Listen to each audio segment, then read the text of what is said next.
one that makes our work easier. It is everywhere, from our kitchen to our living room, From our study room to playground, from every public place to organization. there is no hand untouched from the use of technology. It turns impossible to possible by giving world a better future. Technology is applying science to make machine work. It has a part to make machine like that works like humans.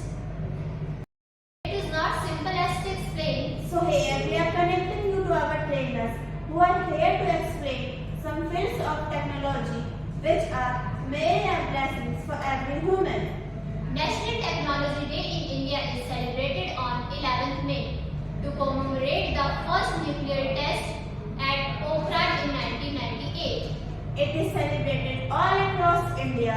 Different schools and colleges hold activities, presentations, exhibitions for celebration.